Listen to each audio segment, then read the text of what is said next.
going to answer all the questions today, and I may even answer them,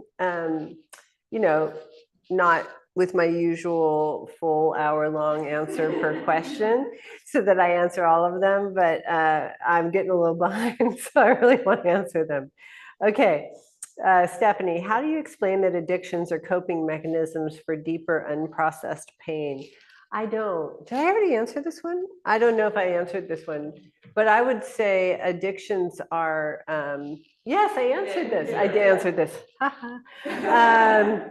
So Mark, but I love you, Stephanie. Thank you for asking. And Mark Aaron, do you have a daily writing practice or containers for writing? No, but I did.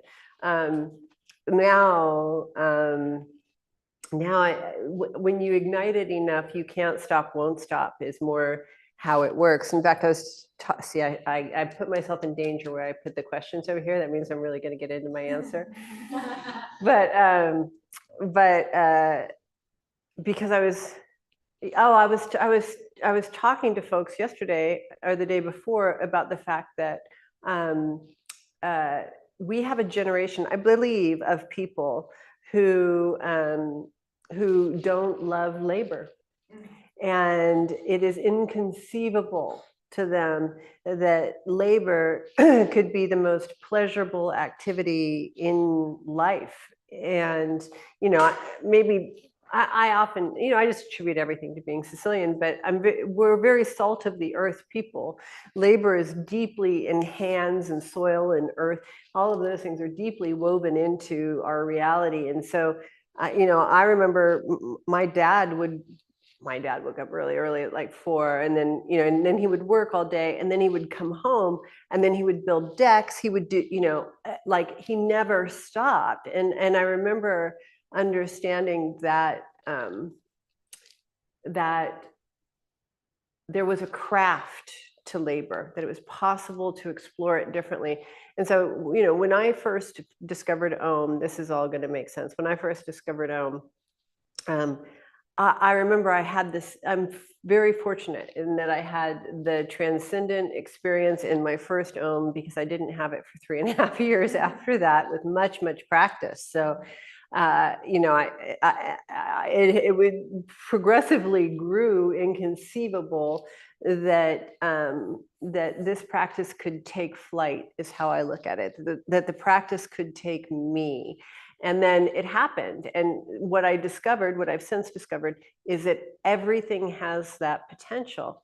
So I remember, so it must have been about 2013, I was working on my memoir, and nothing was coming. And I remember sitting with my hands in front of the computer, and that it was this feeling where everything that came was shit, no matter what I did. And I even read Anne Lamott, and she says, do the shitty first draft, and all of the, and I was doing plenty of those. I mean, it was really the place where all that was coming out was the congestion. There was nothing beautiful, and I was very clear about that. And I remember riding my bike in Venice Beach, California, and just saying, please, I will do anything, just bring me in, because that's what happens in an Om. You make it in, and suddenly the whole world is different. Will you just bring me in? And basically it said, I don't want to write this. I want to write unconditional sex. And so I just started writing unconditional sex, and it began to flow, and it opened the clog. And so the first thing that I learned is that that there is a sentience or an intelligence in creativity. And it knows what it wants, it knows when it wants it, and it knows how it wants it. My work as a collaborator with the creative force, or with the force of inspiration, is to listen very, very carefully, and to always be prepared, to always be ready to, like soldier that's ready to be deployed, you know, with my bag packed, ready to go, my mind clear, and that having a clear mind in times of not writing is very important to arrive for writing. So how do you do that? Well, I spoke about this earlier, and that is I'm always noticing things that I think would be interesting on the page. I don't necessarily write them. They don't necessarily make it to the page, but I keep it in my ambient attention. I keep it in my coffers. Like the other day, there was this woman, and I noticed the way that she had a little boy, and I noticed the way that she bent down. She bent down as an equal, not as a mother. And I just remember thinking, oh, that's such a lovely expression of power that you so rarely see. There was no parentalism to her movement. It was just a human who was helping another human, and it was really elegant. I just remember thinking, okay, keep that in the back of your mind. And it didn't make it to, it's one of those things that didn't make it to the page. So I live noticing things, and I don't ever read for interest. I don't ever read for my own political interests. I read for how people are putting together thoughts about what's happening. I'm interested in the structures, not the content. And I think that's one of the most important things you can do, is to view everything from the position of structure, not content. Everything. I mean, anything anybody ever says to you from that position, everything you experience. How is this put together structurally? What is the algorithm of this particular ideology, for example? Like, I just put a post up on Instagram, and it's so funny. I knew this would happen. Somebody just said to me, perhaps you're a little hypocritical turning the comments off. And I said, no, I just have to work. And I like to answer all of the comments. But, and then they said, perhaps you were a little surprised at the backlash about Elon Musk. And I said, no, I wasn't surprised at all by cultthink. I mean, how could you not know? I knew every single word that would appear in every single order from every single person who was opposed to the ideas that they didn't understand, because the post had zero to do with Elon Musk. I could have just as easily put Joe Biden in there. I write interchangeably, and I use various cultural content to trigger a certain activation in people, but it really was a sneaking in of the communication that each human being has inestimable power that is unconditional and not reliant on culture in the least. That was what the post was saying. And that you have so much power, used and unused, mostly unused, that is a different kind of power than the kind of power that we see out there, which is usually force or status, or that form.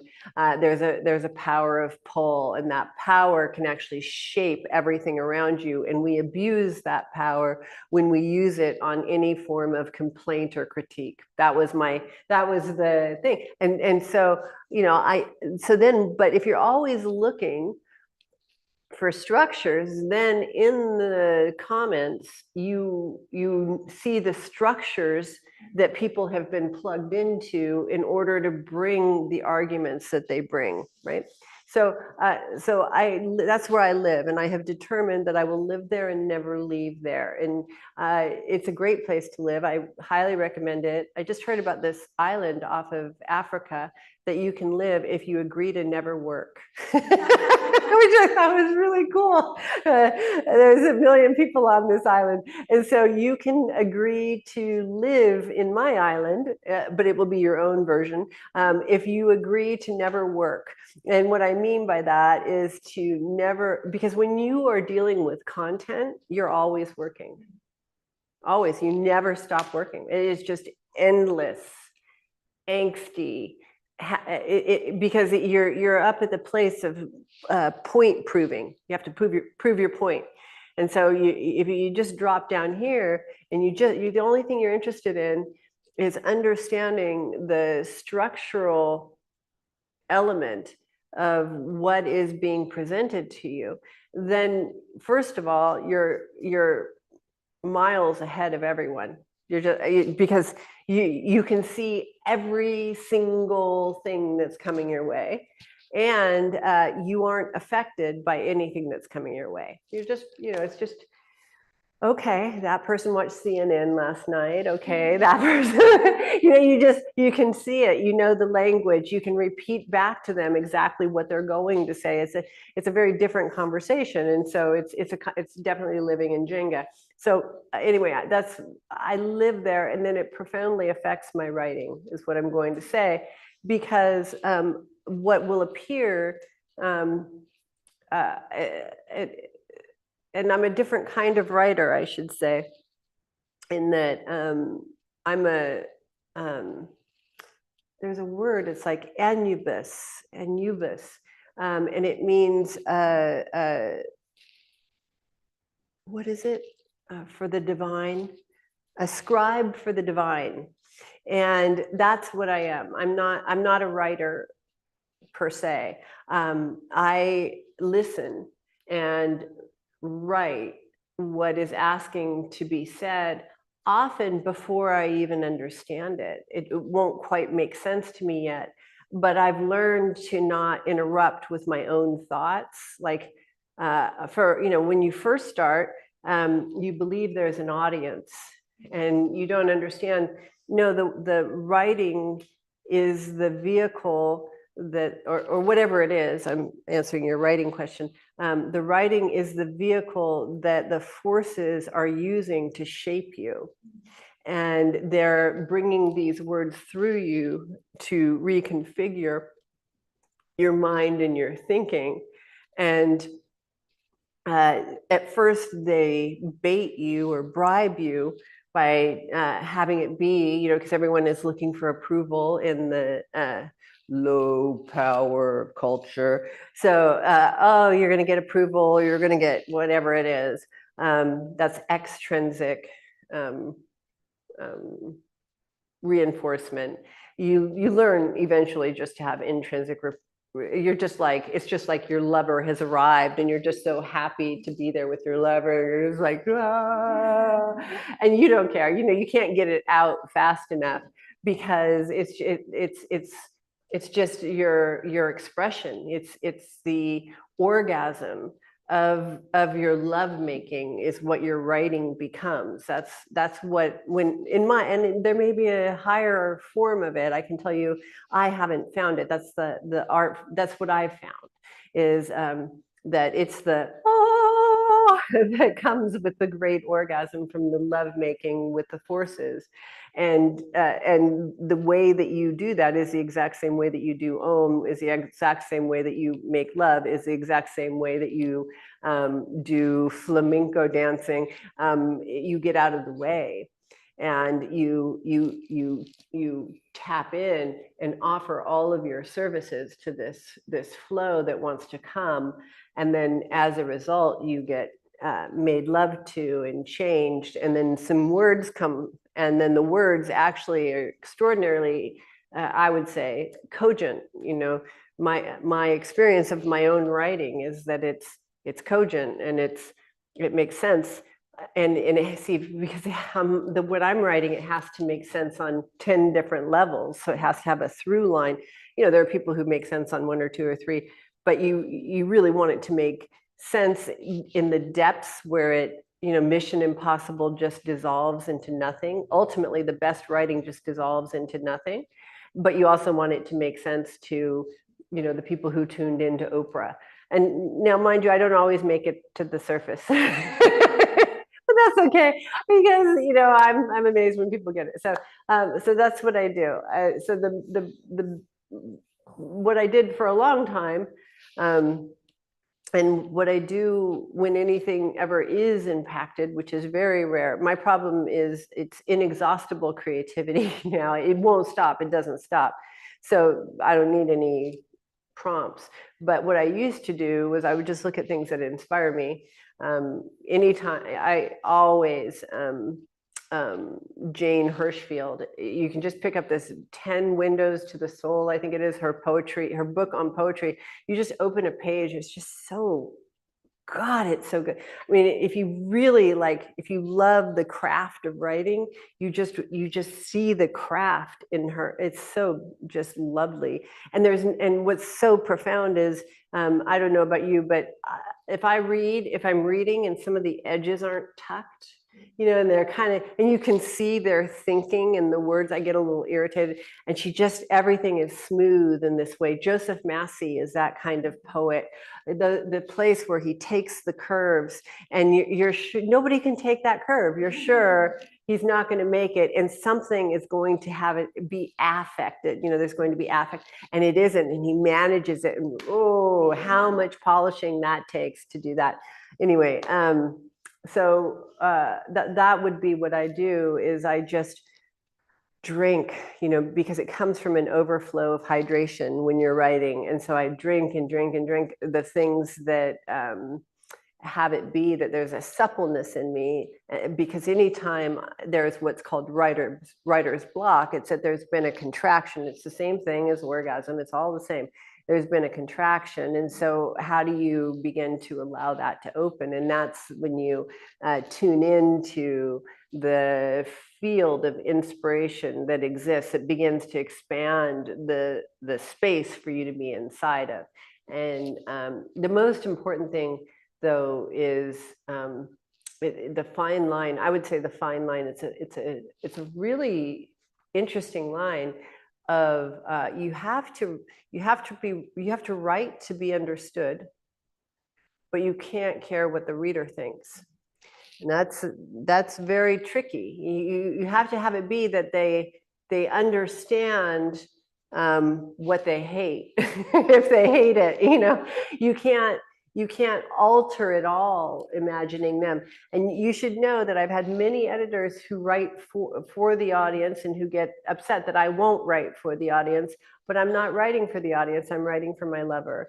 And if you want to love what I love, then they know much better how to do it than I do. And so, it seems to be working. So I'll just keep following this until it changes me and gives me another method. So Russell asks, change happens so fast that there are fewer common experiences between people. How do we connect when we have less in common? How do we connect when we have less in common? That's a good question. I don't know. I say this because where the place that I'm talking about of living, my little African island, where you're not allowed to work, you have everything in common with everybody.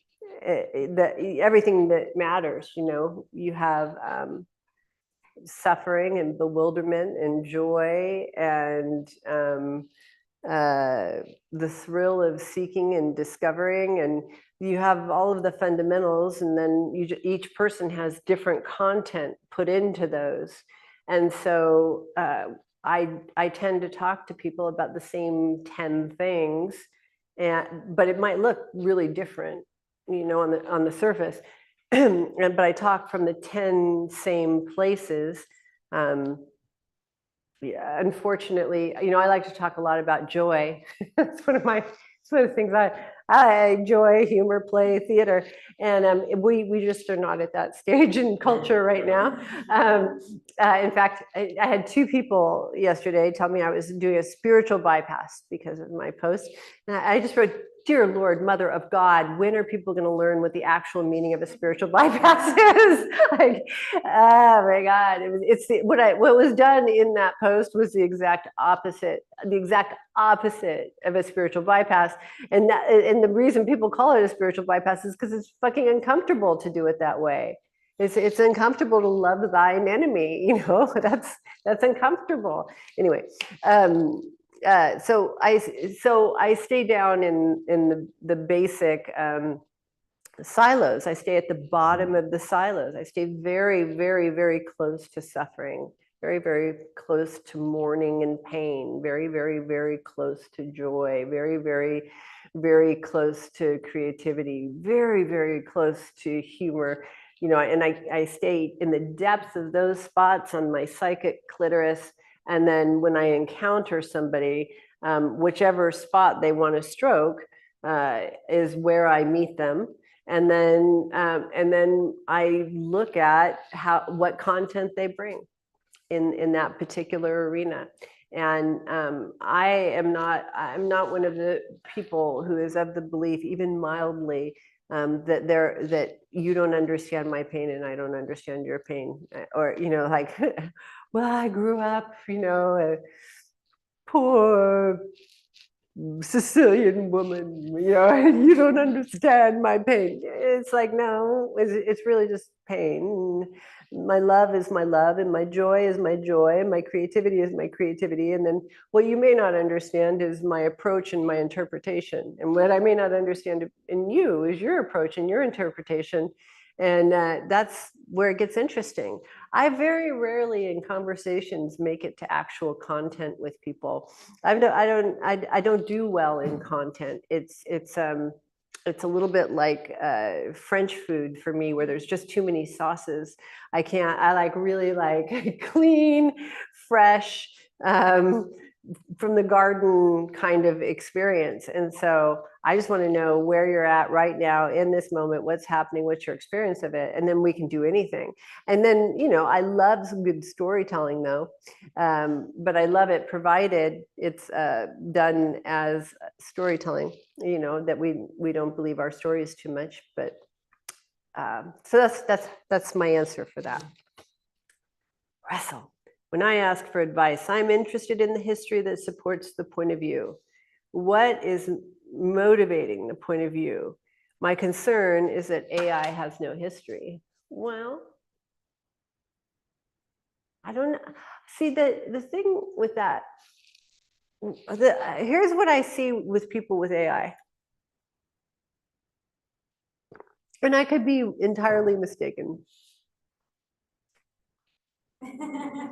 And that is that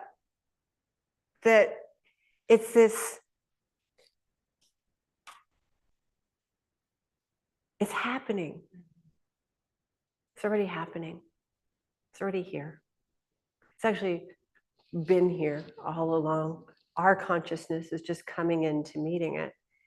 And it's almost like, it's very much like, this is what it's like.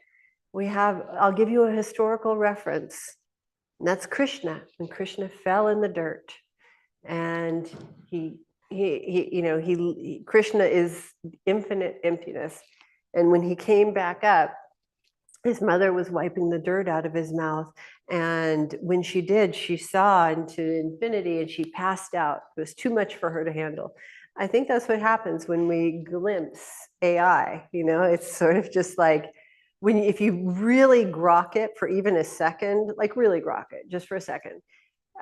I mean, just even like enough to just use it, for God's sake. But like, if you just see this endless wormhole reality of infinite possibility, potential, and then it's like, I don't like it. Or like, it could be unethical. Yeah, it could. Everything could. But it doesn't matter how we feel about it. That's the thing, this is what I feel. It doesn't matter how I feel about it. So I may as well align with it and learn it on its terms. And when I was talking about writing earlier, I was talking about the fact not letting my own voice interfere in terms of the intimacy that I'm having with writing. That's what I do with everything. That's what I do with AI too. It's like, I spent 30 years teaching an embodiment practice. You think I don't have skin in the game? I sincerely believe it will not matter in 10 years. It'll be irrelevant. Everything I've done and taught won't matter. But it'll matter because it happened and it mattered at the time. That's the only time something has to matter. It doesn't have to matter in a legacy way, but it won't be relevant. I'll be like, I don't know. who's grown more relevant these, Taylor Swift or something. So then it's like, I don't know that it doesn't have any history. I think it has all the history of all time in it, and all potential. And it's more how fast can we catch up the interfaces? You know, I think it was in 2010 when they did the zygote experiment, and they discovered, you know, there had been this theory that there was a location in space where all wisdom was located, and then they did the study, and I mean, I think everything that has been prophesied, that's how they say it in church, prophesied, everything that has been prophesied about potential and the wisdom locations and consciousness, it's all here. It's all here. It just didn't come in the form we expected. It just, you know, it isn't floating. See, but it is floating on an ether net, not an ether cloud. And, you know, and it's not wearing robes. You can wrap your computer in a robe if that makes it easier. But, you know, the world, the universe is getting enlightened. And this is it. I think it's fabulous. I couldn't be happier. You know, and then there's all these ideas about how we're going to steer it. Again, I just think that's humanism. You know, even somebody wrote to me after my talk with Omari, and they said, I agree with Omari. I think we should, you know, practice restraint. And it's like, you can agree with Omari if you want. I don't know. I don't think it'll matter. I think so. Then the question is really like, have we hit an acceptance point? You know, I think there's, with everything, there's an experience that is discussed in AA, and they talk about the point where the alcoholic or addict hits bottom, and they accept that they're really on the wheel of samsara. You know, it's never going to change of its own accord. And you discover that in Buddhism. You discover it in various places, right? So there's a certain acceptance. But once you have that, it's the odd thing. So you admit that you're powerless on this wheel of samsara, and suddenly you get power. I think, you know, we keep trying to exert power over AI, and as soon as we admit we're pretty powerless over it, but we can collaborate with it. Just like we're powerless over nature, just like we're powerless over creativity, all of the things that we want to have dominion over, we're powerless over. And the only thing that happens when you try to have power over them is that they shut off their gifts to you. But when you actually agree to collaborate with it, whoa, the gifts that they provide, it's incredible, you know. But that requires a certain spaciousness and openness for that force to come through you, and it's going to change you. And, you know, just today, you know, I've kind of been dizzy for a few days. Chongwal has said that I'm spiritually pregnant. But I was thinking, I actually think what's happening is my consciousness is lifting further off the platform, and it's less dense, you know, and it's actually loading in into the grid or into the network more, and it's uncomfortable physically, but it's a delight otherwise. So that's my answer there. What is YT, I wonder? YouTube. I'm sorry, I don't know how to say this. Hanye? Hanye? Oh, that's nice. Hanye. But it's I would love to hear more of your thoughts on the topic of canceling and shaming. I observe women doing this so often to women. Why is this tendency so strong? Of course, it happens in general, but it is very obvious. And I'm going to say that thank you for this question. Thank you for this question. It's a freaking great question. I hope you're on YouTube today listening. And this is the reason that, you know, this whole series, right, is the anti-sex cult, deprogramming from the anti-sex cult. Why? because it keeps you in a state of powerlessness. It keeps you in the cult of powerlessness. And all of the human sufferings that we know are a result of a perceived powerlessness, an actual and a perceived. The actual is because you don't plug into the source of power that's right there. You plug into all of these temporal sources, these finite sources, and you don't actually just plug into the one and only source that will, give you sustainable power until the end of time and enough for yourself and everybody in your field. That's one. So so I wanted to do it for that reason. And then to combat, I am so, what is I don't know if it's furious, livid, disdainful of, irritated with, the frickin', it's horrific, the near enemies to real power that are posing as power, like parasites that come in offering that they're the solution, and they really just disable you. How horrific is that? And I keep using the example of the medication where you hear all the side effects and they're 10 times worse than the medication itself. And that's what this new band, I heard it described as a form of plant life that's like that comes in and takes over the entire ecology and kills everything else that's there. And that is what this band of ideological virtue has done. And I've been saying since 2015, because it's heartbreaking, because it took my dear friends, it took really, the people who were susceptible, the people who were most susceptible to it were good-hearted people.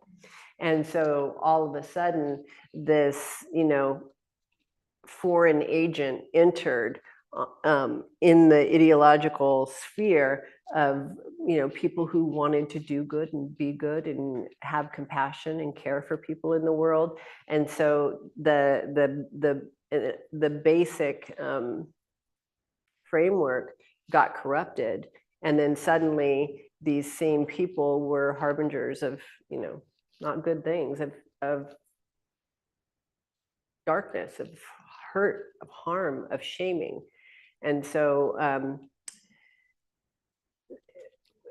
even worse is that it was like a tsunami that wiped people out, because the enemy became personal power and all expressions of it. And I did a piece recently on Instagram. If you wanted to control a people, you would cut off their access to Eros or orgasm, because that's the only internal form, other than meditation, which is just so damn slow, of unmediated access to personal power that exists. So what you saw around 2015, 2016 was drastically demonized, right? And then anybody who was practicing it was taken down. So anybody who would pull people out of the powerlessness swamp was taken down. And then everybody just turned into lemmings and sheep. And then pretty soon what began to happen, because you also see the proliferation of social media, really growing at this time. TikTok comes into play. And so what you see is you just see scripts, and people, I wrote today, become ghost in the machine. You just see one script talking to another script, and they're just scripts. I have this really cool AI video of an AI assistant calling an AI reservationist at a hotel. And this one says, do you have a room available? And this one says, yes, would you like to switch over to AI mode? And then they talk to each other. Done, right? And what happened in 2015, 2016 wasn't as beautiful as that. It just became, the script and the script talking. and people were soulless. They didn't have enough power to activate their souls. And if you don't have a soul, then you can't think for yourself.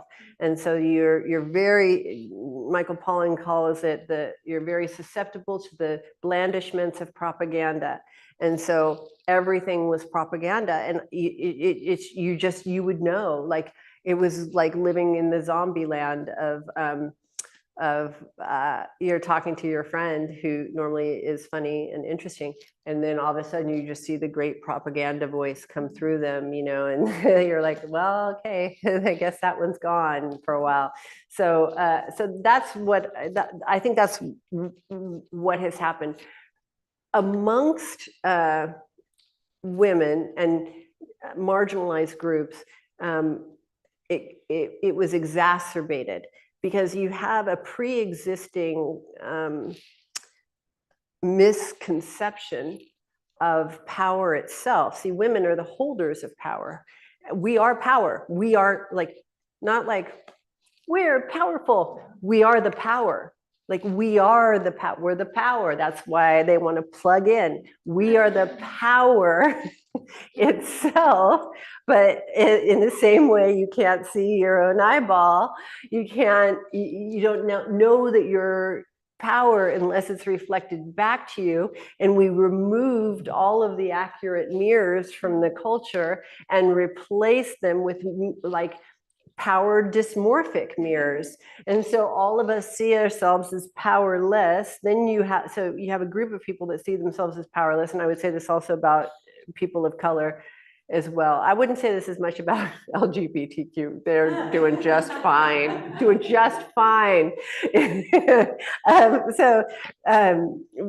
have this pre-existing condition that didn't necessarily have to surface to the extent that it did, but then you had even lower power at this time. And so then what you have is, and I'm going to start tomorrow with this video, because it talks about when your frontal cortex, when you are in perceived dire conditions, prefrontal cortex goes down and the amygdala takes over, and everything is about survival, and you see the lowest common denominator behaviors arise. And so that's what we saw and what we see with women. The number one thing, you can know that a culture is very sick, very ill, when there is in out. And when the line is very rigid. You can know that it's very sick and very ill when there is no humor, and when humor is censored in some way. You know, like what you started hearing was all of the comedians saying, I can't do humor anymore, I'll get canceled, right? So when you see anything like that, you've gone to a very, very low level power. So then why do women do it? So one thing that I try to make clear, and these are subtle things. So I'm praying. Somebody really got my last Instagram post, and I was so happy about that. So this is one of those things that I want to make clear.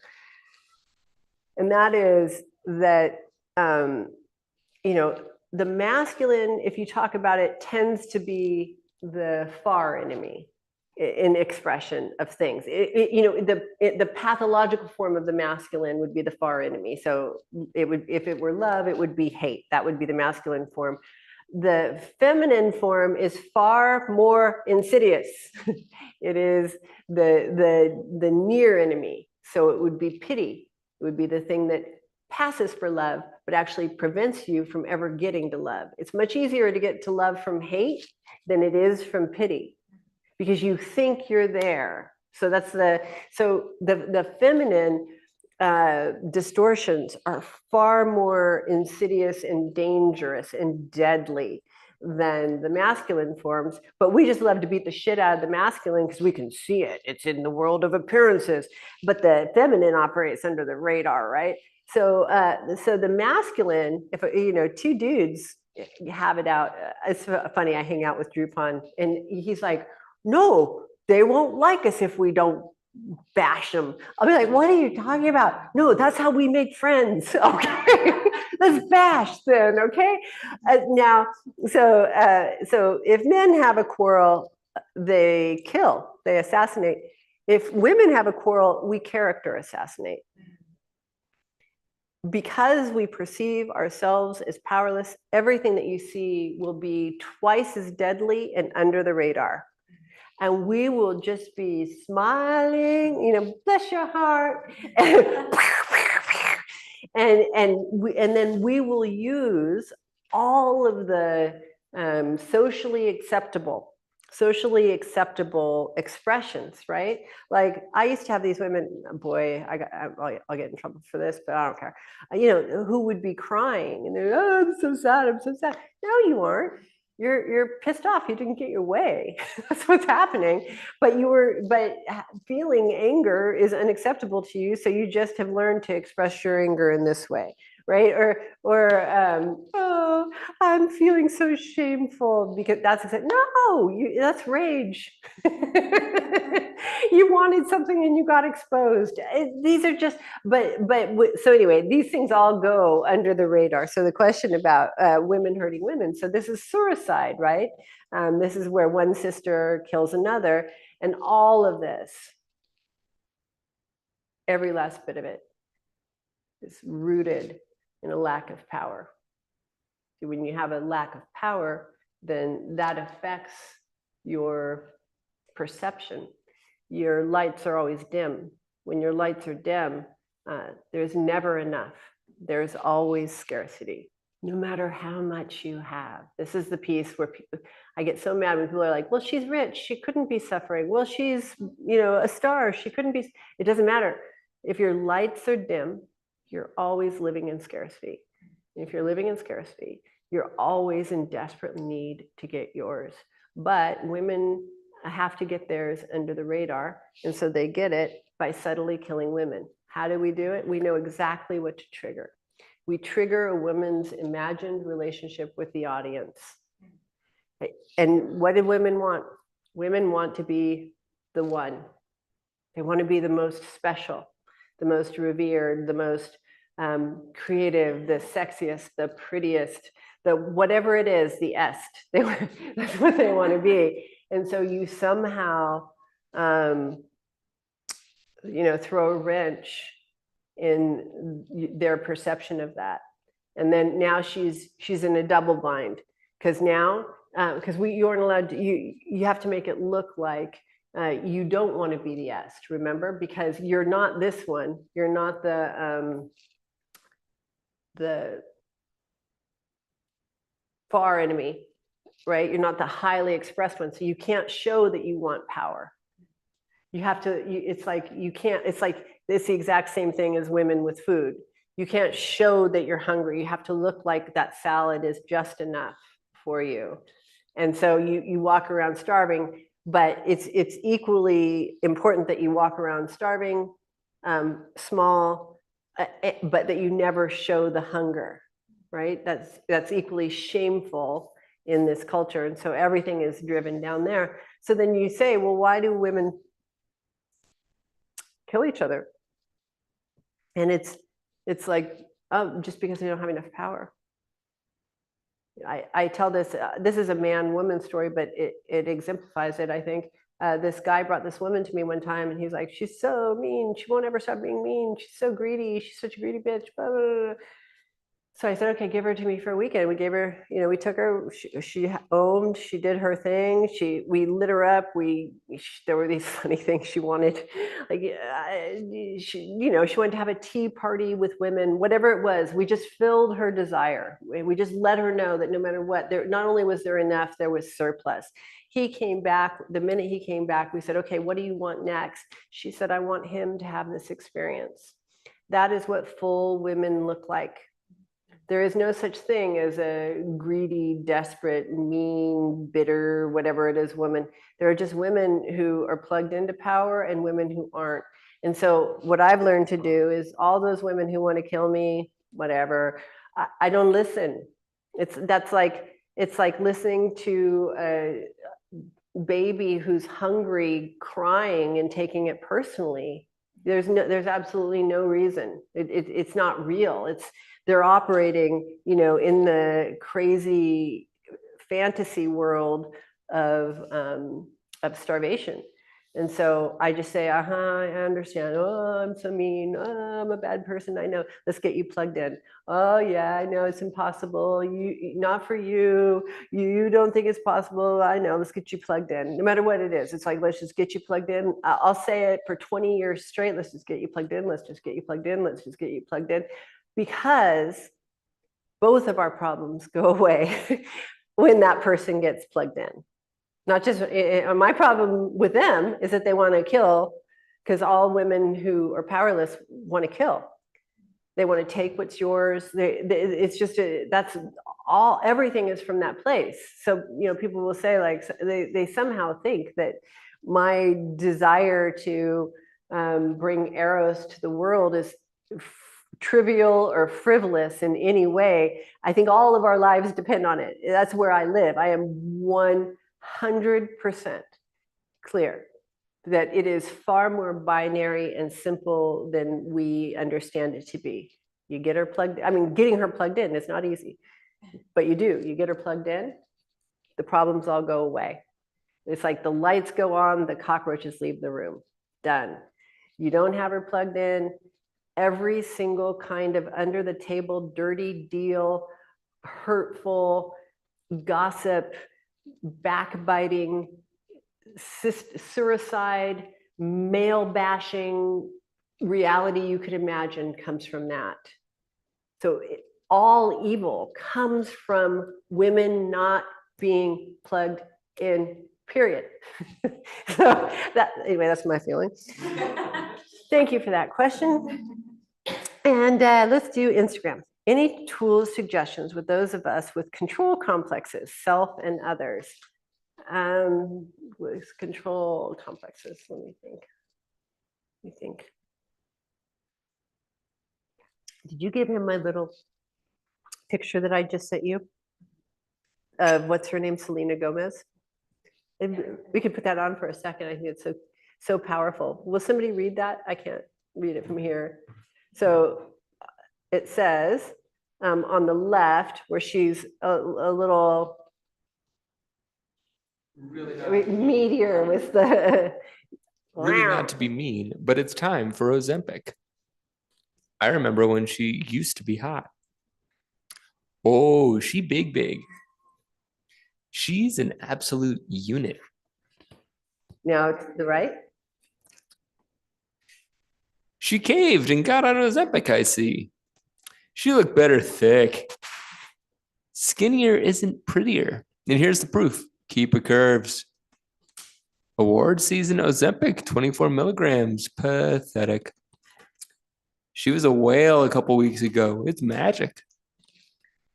So that is a powerless world.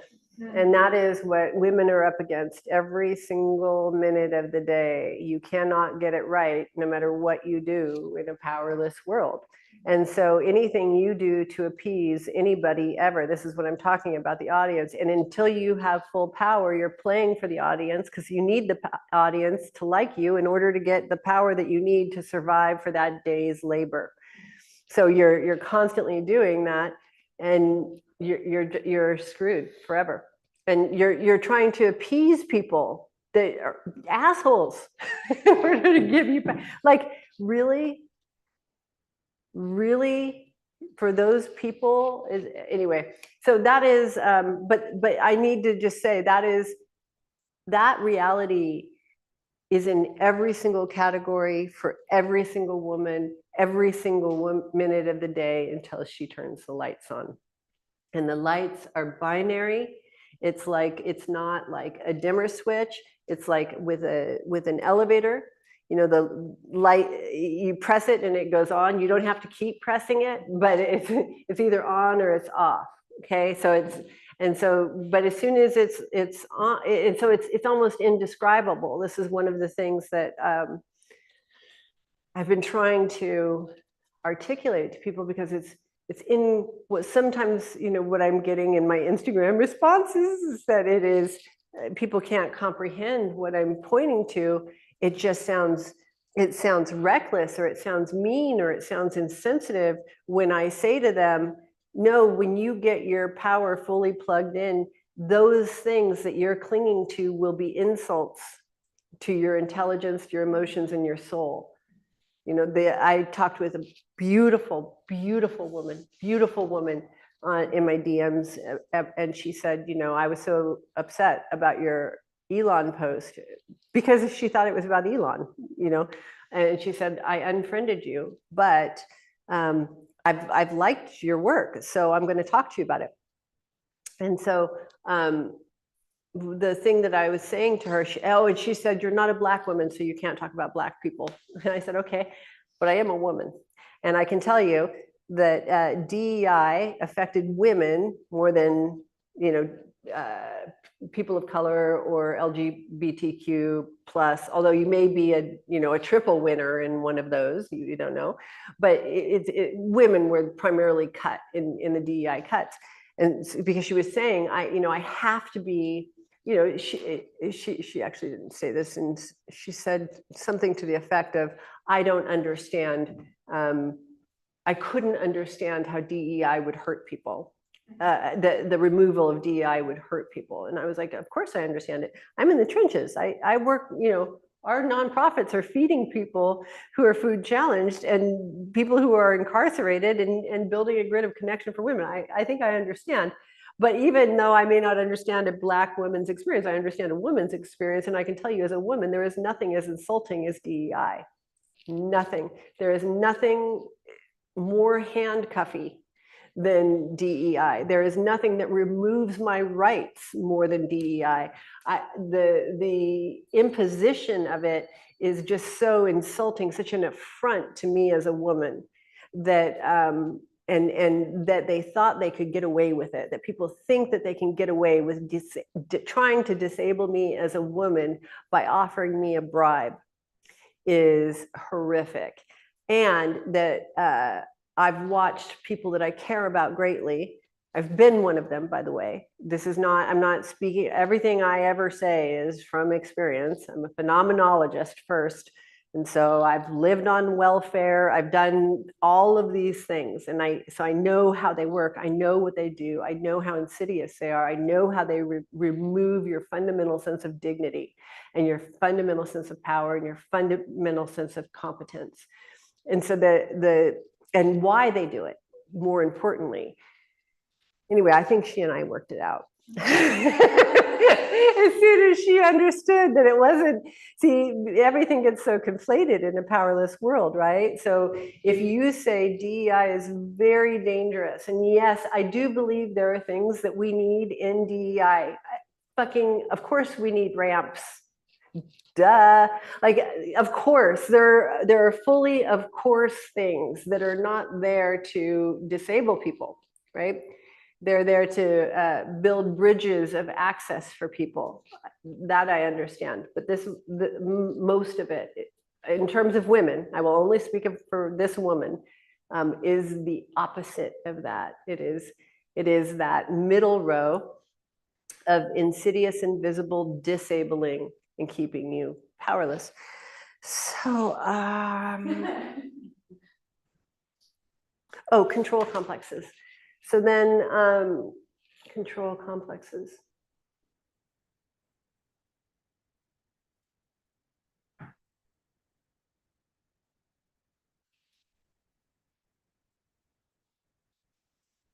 You know,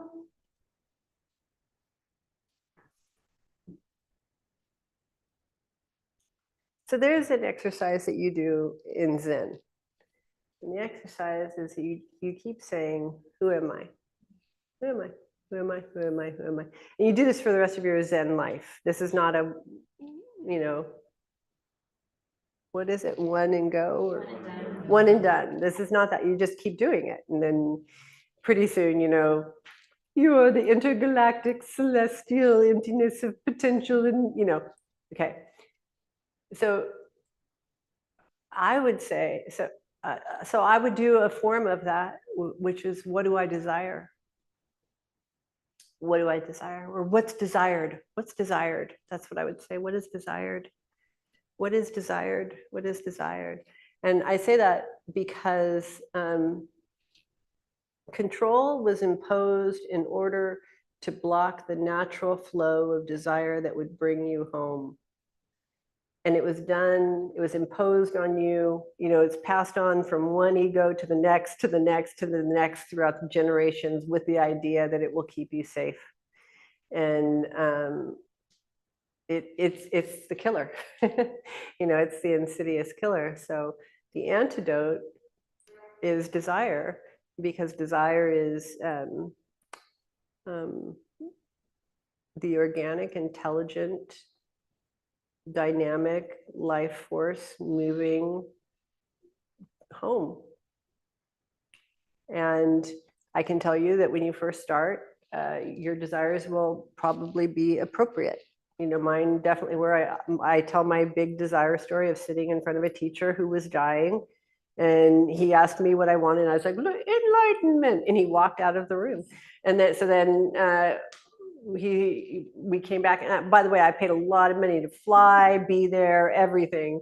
And this guy, right, doesn't have the time of day for me. So I go in the next day, and now I have a really fancy enlightenment, enlightenment of the eternal bodhisattvas, of the universal power of offering and the grand of the without selflessness.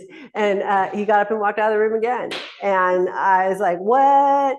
So I stayed up all night long. I was crazy. And then it hit me. I'm losing so badly not saying it. What would happen if I said it? So he said, he was funny. He said, like, okay, babe, what do you want? I was like, what? It was very inappropriate spiritual teacher language. And he was dying. I don't know if I said that. He was in the process of dying. And I said, I want your seat. And he said, and I waited for him to get up and walk out. And everyone held their breath. It was called an audience. There were all of these people, and all of them. And I looked around. I thought, I really messed up now. If I messed up a couple days before, I really messed up now. And he said, okay, now we've got a game.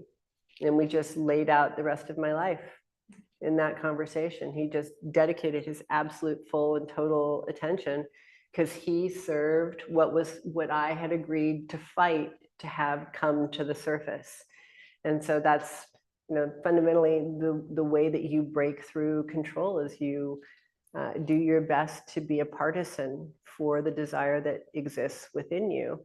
And you listen to it, to the best of your ability, you act on it. And you remember that it's more intelligent than you, which is just shocking, in this dominion-based world, right, where we have dominion over nature.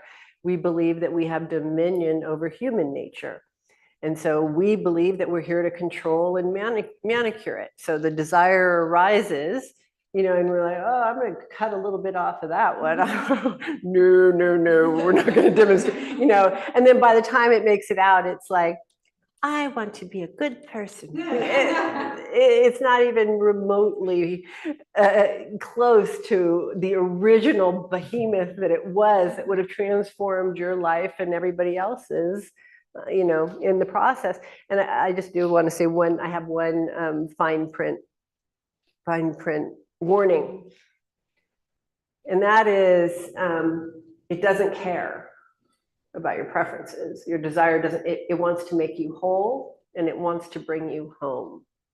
So people usually hit a point where they have a relationship with their desire. It's strong, it's rolling, it can't stop, it won't stop.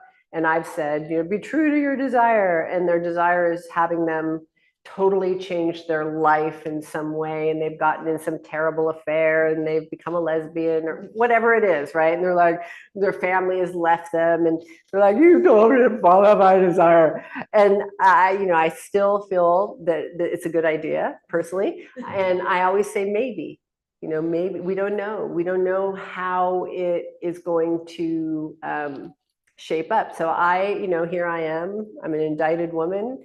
And so I'm really speaking from, I'm walking my talk here, because I still do it. I mean, I have the desire there to get everybody out of the cult of powerlessness. This is not a wise thing to do when you're an indicted woman. It's the opposite of wise. But I follow the desire. I trust that it is more intelligent than this woman, and I serve its agenda to the best of my ability. Well, sometimes I'm like, no, that one, we're not ready for that one.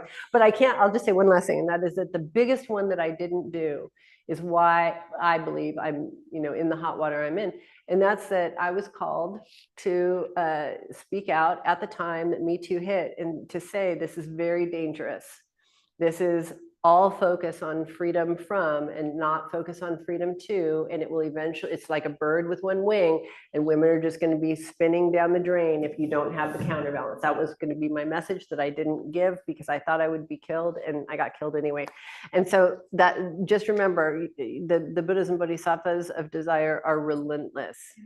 They are determined to have you develop the backbone and the power and the expression that you are sure that you can't. So they're going to keep bringing you to those edges of the places of what you think you can't do. It will be, there will be a certain amount of anxiety and terror throughout. That's how you know it's successful. You have to just drink and eat that for breakfast. You have to come to love it. You have to recode it. No longer will it be, these are all of my ailments that I have in my mental illnesses, and this is why I can't. It's going to be like, these are all of my anxieties, mental illnesses, terrors, freakouts, and this is a sign that I am on the path, and you're just going to keep going. Okay, that's it.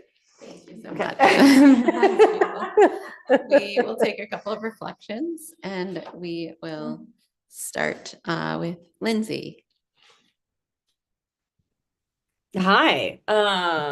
You were very funny today. Thank you.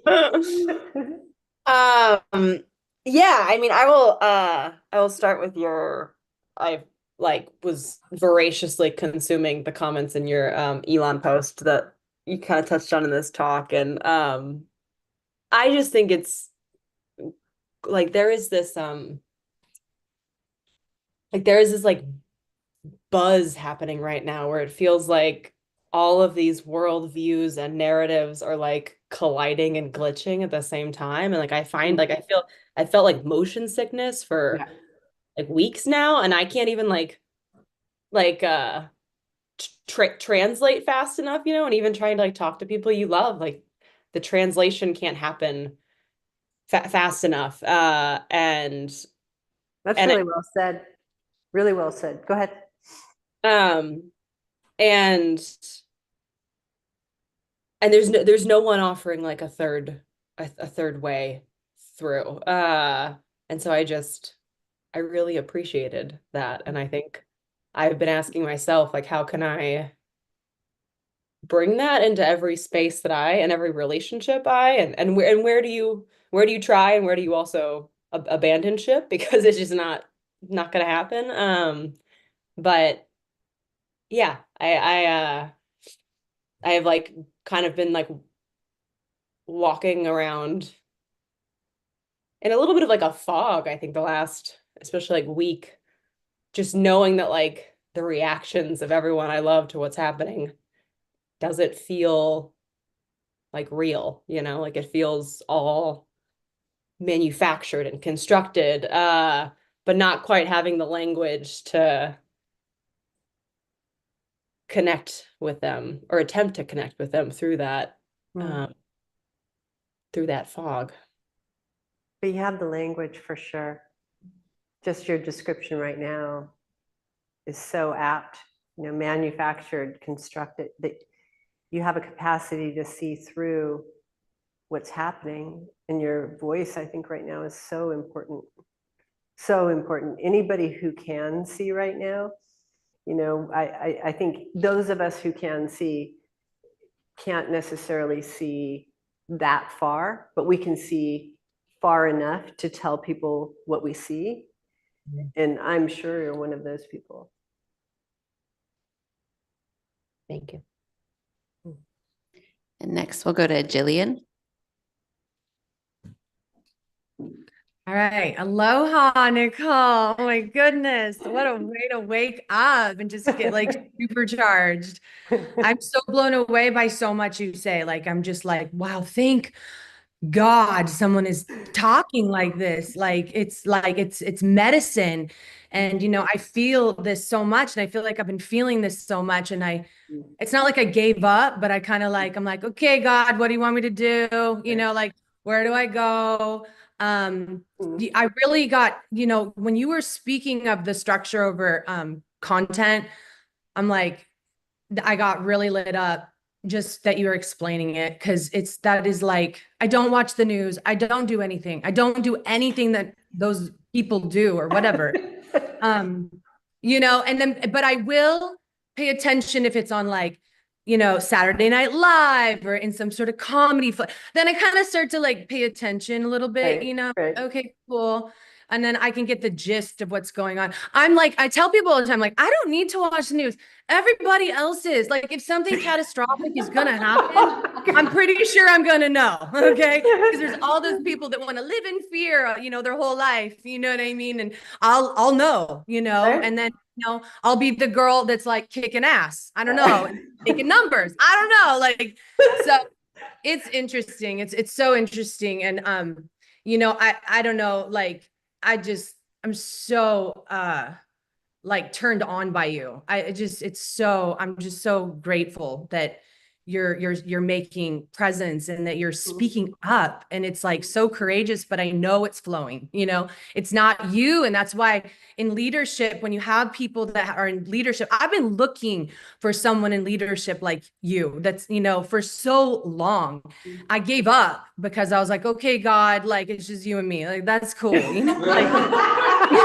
Like, and like anyone else that just understands it is not the human being, you're just, and when you were talking about writing, that's it. You're just like transcribing, like it's flowing. It says, and you're learning from what's coming out, and you're not taking any ownership, because that would be so lame and so stressful.